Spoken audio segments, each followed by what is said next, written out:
Bienvenidos a un video nuevo y hoy vamos a tocar un tema que podemos decir que es de Argentina, pero también involucra a mi país, Paraguay. Es el caso de este hombre llamado Luis el Gusano Menocchio, que era considerado uno de los asesinos más oscuros de la historia criminal argentina debido a sus negocios turbios que lo llevaron a cometer crímenes impensables. Su nombre real es Luis Raúl Menocchio, pero se lo cambiaba utilizando identidades falsas como un camaleón que se camuflaba según su conveniencia. Se lo conoció como el Gusano y el hombre de las mil caras, pero hubo gente que lo llamó el cerebro del mal. Él era primeramente un estafador y luego se convirtió en asesino serial. Era de nacionalidad argentina, aunque como dije vivió mucho tiempo en Paraguay, país del que tuvo que huir por una acusación de doble homicidio. Siguió cometiendo asesinatos en las provincias del norte argentino, por las cuales hoy cumple una cadena perpetua. Se lo vinculó con secuestros, estafas y asesinatos. Llegó a realizarse una cirugía plástica para crearse una nueva identidad. Pese a todos esos sobrenombres, lo que no cambió nunca fue su esencia: un asesino sin límites. Su naturaleza de estafador y mentiroso, sumado a su aire seductor, ya que había sido un playboy en la provincia de Corrientes, le permitió acercarse a personas de mucho poder y obtener beneficios de ellos, incluso después de haberlos matado. Hoy vamos a adentrarnos en los crímenes de este hombre, muy famoso en la región, pero que seguro muchos de ustedes no escucharon nunca, y de cómo finalmente fue atrapado después de años de vivir a lo grande a costa de sus víctimas.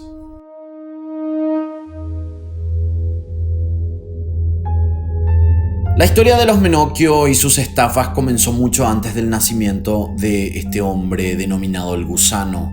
La familia Menocchio llegó a Misiones en la década de 1920, donde crearon un establecimiento dedicado al cultivo de yerba mate cerca de Santo Pipó, que llamaron Puerto Menocchio en el municipio de General Urquiza. Don Raúl Menocchio, el padre de Luis, fue un hombre muy exitoso en la región. Además de que la yerbatera estaba repuntando en estos años, él fue el primero en instaurar una plantación experimental de café utilizando el fuego para evitar las heladas. En 1955 el empresario formó parte de la legislatura de la provincia representando al Partido Justicialista, y en 1975 ya estaba al frente del Banco Provincia de Misiones.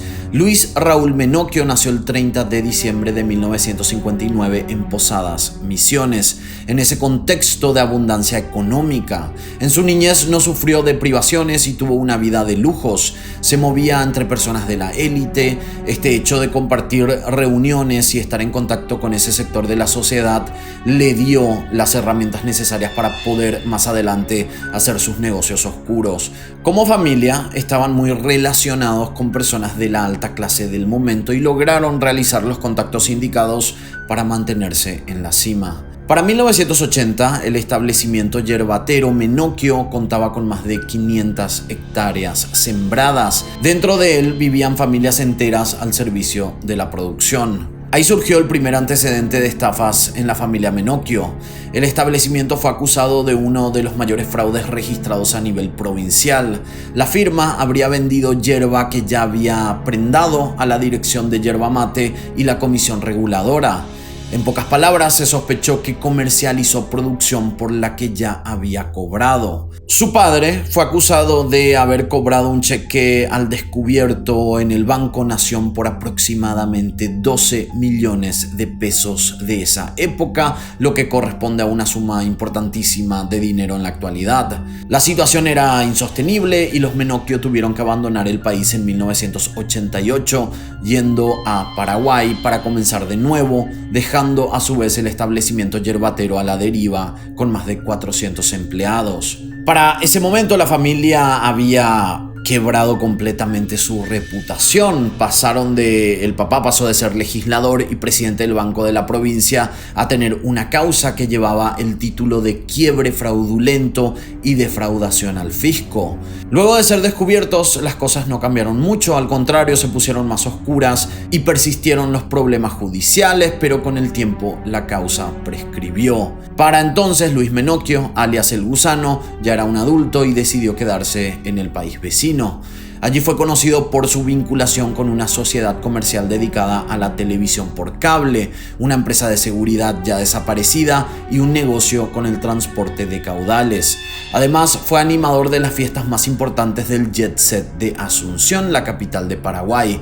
Se dedicó a un poco de todo, pero la justicia paraguaya sospechaba del origen de los fondos desde los cuales iniciaban sus proyectos. Por debajo de la fachada de Socialité, Luis seguía los pasos de su padre, pero él iba a ir todavía más lejos.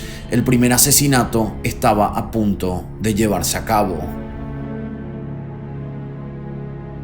El 16 de agosto del año 2004, varios testigos vieron al gusano Menocchio llegar a una fiesta con una lata repleta de polvo blanco. Las mujeres que se encontraban en el recinto, vestidas con lencería erótica, le marcaron el camino por un largo pasillo hacia el interior. Una vez llegada a la barra, el gusano volcó todo el contenido de la lata y los que estaban allí presentes en una gran fiesta privada se acercaron y consumieron la sustancia. En esa fiesta se encontraba el comerciante formoseño llamado Eduardo Maciel y su pareja Graciela Méndez, que era una joven empleada de un local nocturno de tan solo 19 años. Ambos abandonaron el lugar esa noche junto a Menocchio y se fueron en su camioneta Ford Explorer. La pareja estuvo desaparecida por más de una semana. 11 días más tarde, los cuerpos de Eduardo y Graciela fueron hallados en un monte de Fernando de la Mora, cerca de Asunción. Estaban dentro de 2 tambores rellenos con ladrillos, cemento y 3 baterías de auto. Los investigadores acusaron a Luis Menocchio de ser el homicida. Según ellos, los habría matado por un faltante importante de dinero, el cual se le había otorgado a Maciel para que sea lavado en el circuito financiero legal. Fue en ese momento cuando no tuvo alternativa y se escapó de Paraguay. Aunque un juez penal de Asunción emitió el pedido de captura internacional por el presunto cargo de autor material de los asesinatos, logró cruzar la frontera y se quedó en Chaco, una provincia del norte argentino. Allí contactó a un cirujano plástico y le ofreció una importante suma de dinero para cambiar las facciones de su rostro. Gastó todo el dinero en efectivo que tenía en este procedimiento, quedándose básicamente sin nada porque no podía disponer de sus demás bienes debido al pedido de captura. Entonces, además del cambio de rostro, Luis tramitó una nueva identidad. A partir de ese momento se pasó a llamar Hugo Jara. En paralelo, las autoridades paraguayas continuaban su búsqueda, pero para esa fecha Luis Raúl Menocchio ya tenía un nuevo documento y ya se había borrado las huellas dactilares para evitar que saliera a la luz su verdadera identidad. Además del cambio de nombre y de apariencia, él también cambió su personalidad y eso hizo que sea mucho más difícil para las autoridades de poder identificarlo.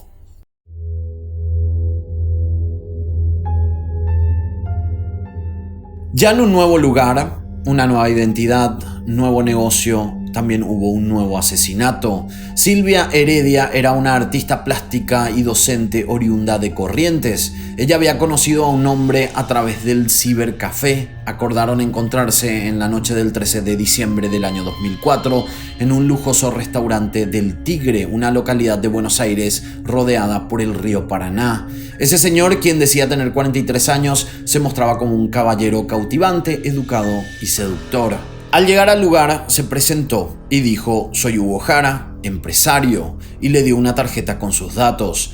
Decía ser separado, padre de 2 hijos adolescentes y que vivía en aquel momento en Misiones. Ese empresario que se hacía pasar por Hugo Jara era el gusano Menocchio y aquella noche se pasó la velada hablando de Claudio Nossi, un importante productor de HBO con el que él estaba planeando una película en la que iba a invertir unos 10 millones de pesos. Silvia solo escuchaba. Pasaron las fiestas de fin de año. Menocchio se comunicó de nuevo con Silvia en las primeras semanas del año 2005 para invitarla a compartir unos días en la embarcación de su amigo que tanto le habló en esa primera cita, llamado Claudio Nossi. Silvia estaba bastante contenta de que la invitara a este paseo. Ella estaba interesada en Hugo Jara y sabía que unas vacaciones en un yate privado era una experiencia que nunca iba a olvidar. Silvia llegó el 8 de marzo a Corrientes y fue recibida por un hombre enviado por Menocchio que la trasladó hasta la ciudad de Itatí, en donde la esperaba un gomón. Se subieron y a lo lejos, sobre el río Paraná, se veía este lujoso yate de pertenencia de Claudio Nossi. Apenas hicieron contacto, en la cubierta se encontraba Luis Ramírez, quien se presentó como el cocinero del barco. Silvia se percató que Nossi no estaba ahí. Ella sabía que era su barco, pero no se cuestionó más que eso. Para ellos, los días eran interminables y mágicos en esta embarcación. Menocchio y Silvia cenaban deliciosos platos realizados por Luis Ramírez y hacían largas sobremesas. A veces bajaban a la playa de Itatí o pasaban horas encerrados en el camarote. Ella estaba impresionada y él estaba bastante contento con la presencia de Silvia. Al tercer día de estar embarcados, Menocchio recibió una llamada desde Buenos Aires que se trataba de la novia de Nossi, que era el dueño de la embarcación y con quien iba a hacer una película. Y el tema era que ella estaba buscando a su novio. Él había desaparecido y no lograba dar con su paradero. También ya había contactado a la policía para que ellos se ocupen de la búsqueda de Nossi. Estas llamadas que Menocchio andaba recibiendo mientras que estaban de vacaciones en esta embarcación eran sospechosas. Entonces lo que hizo Menocchio fue decirle a su novia Silvia que su amigo Claudio Nossi había desaparecido, que seguro estaba con alguna mujer gastando todo el dinero de la película. Acompañó este comentario con una sonrisa a modo de burla y complicidad, como para reducir el verdadero problema de fondo. Luis Ramírez, el cocinero, estaba de acuerdo con estas historias. Ambos coincidían y eso hizo que Silvia no dude y creyera en estos comentarios. Cerca de la medianoche llegó un auto con 2 pasajeros. Ellos se subieron al yate diciendo ser policías federales de la delegación de Corrientes y que estaban investigando la desaparición de Nossi. Sin embargo, se sentaron, tomaron whisky y jugaron cartas con Menocchio, quien era en ese momento Hugo Jara. Y aunque le preguntaron si sabían algo de Nossi, no lo presionaron mucho cuando Menocchio reforzó su teoría de que había huido con el dinero. En un momento, cuando el gusano tomó distancia de Silvia, uno de los oficiales se le acercó al oído y le preguntó: ¿vos sabés bien con quién estás? A lo cual ella asintió con la cabeza. Poco después apareció de repente una lancha de prefectura. Ellos sí parecían preocupados por la ausencia del productor de HBO. Discutieron con los demás policías mientras Silvia estaba tomando sol en la proa. En minutos, todos los presentes, incluyendo a los 2 policías, fueron llevados a la subprefectura para declarar. Algo no cerraba y esos días de disfrute habían llegado a su fin. Fueron arrestados, fueron fotografiados y también les leyeron los derechos en voz alta, y en ese momento Silvia recordó la pregunta que le había hecho aquel policía, si sabía quién era realmente Menocchio o Hugo Jara. Pero ¿qué fue lo que ocurrió para que ellos hayan sido arrestados? No solo fue la desaparición, sino que el cuerpo de Claudio Nossi había salido a flote en el río Paraná. Lo reconocieron gracias a sus tatuajes, que era una tortuga y 2 letras chinas cerca de la nuca, ya que sus ojos estaban comidos por los peces. Posteriormente, el análisis de ADN del cadáver confirmó la identidad. Tenía 7 disparos, de los cuales 6 fueron en el pecho y 1 exactamente entre sus ojos. El cadáver se encontró enrollado en una cadena, enganchada a un ancla a unos 5 kilómetros del yate. Otras fuentes confirmaron más adelante que el gusano había comprado una cadena de 7 metros, 3 candados y un ancla tridente en una ferretería de la ciudad de Corrientes. Uno de los magistrados que estuvo con el caso consideró que Menocchio y Ramírez, quien en realidad no era un cocinero sino el guardaespaldas del gusano, habían engañado a Nossi. También se pensó que lo habrían hecho consumir cocaína y alcohol y luego le habrían disparado. El plan era que el cuerpo permaneciera bajo agua con el peso del ancla y las cadenas, lo que les permitiría escapar con el dinero en disputas sin sospechas, pero el cadáver de Nossi salió a flote. En el momento en que fue sorprendido, el gusano Menocchio estaba haciendo piruetas de esquí acuático y estaba siendo impulsado por ese mismo bote con el cual él había dejado bajo el agua el cuerpo del cineasta. Se concluyó que Menocchio asesinó a Claudio Nossi y que él tenía este motivo de quedarse con este dinero porque quería viajar a Panamá y otros paraísos fiscales para poder recuperar algunos fondos que tenía inmovilizados por el pedido de captura internacional. Se pudo constatar con las investigaciones realizadas luego de su detención que el gusano tenía múltiples empresas y un gran poderío económico. Su único problema era que, por su condición de prófugo para la justicia paraguaya, le impedía el libre acceso a su dinero, ya que el dinero que tenía consigo cuando huyó solo le alcanzó para pagar su cirugía plástica de rostro y también su documentación nueva. Finalmente se afirmó que luego de matar a Nossi, el gusano tomó la identidad del cineasta y logró acceder a sus cuentas y cajas de seguridad, las cuales vació por completo. La prefectura naval sabía que el asesino era local, oriundo de Posadas, por lo que solicitó a la policía de Misiones que enviara su ficha dactiloscópica completa. Los investigadores disponían de una fotocopia de la huella enviada por email y, pese a no estar muy clara, coincidía en un 60% y luego confirmaron que definitivamente se trataba de él.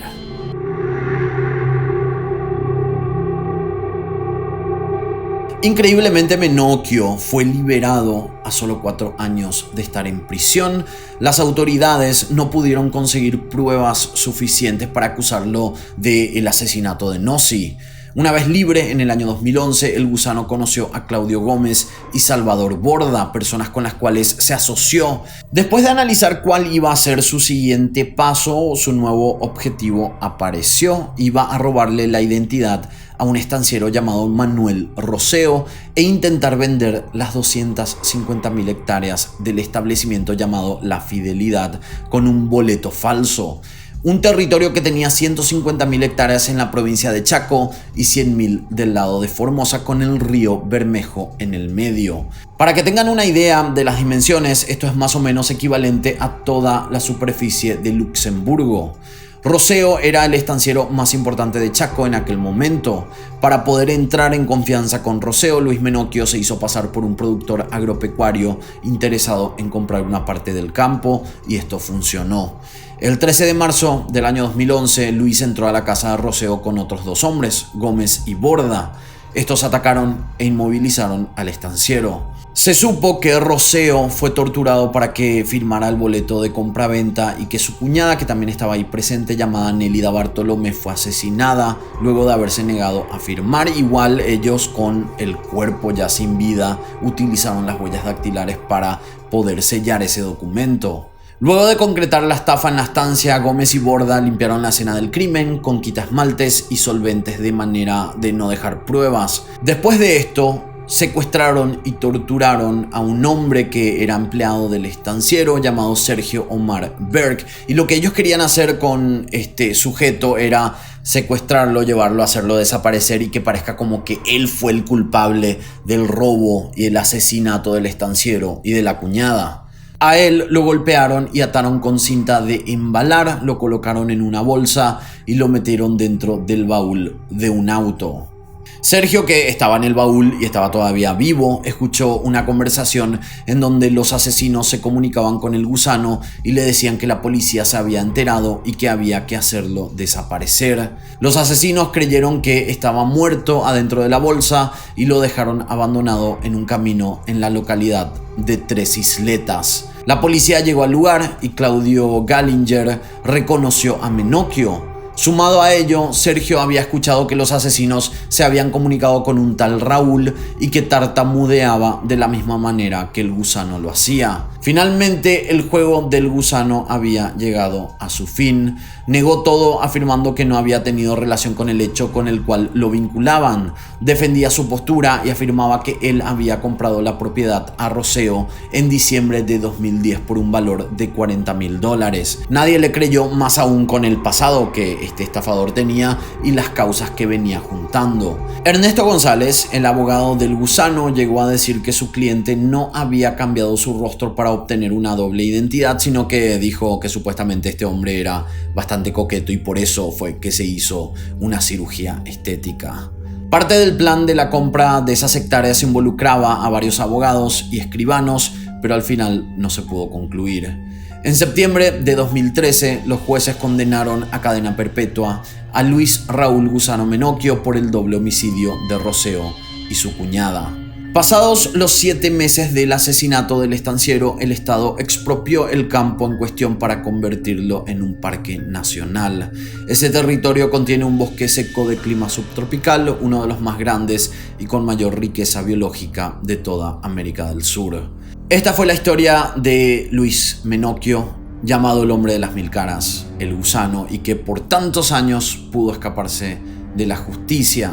A él no le importaban los medios, no le importaba cómo iba a llegar al dinero o a sus objetivos, él simplemente quería conseguirlos, pero por suerte hoy está tras las rejas cumpliendo su condena, que es una cadena perpetua. De esta manera finalizamos esta terrible historia de Argentina y Paraguay, y nosotros nos encontraremos en la próxima historia.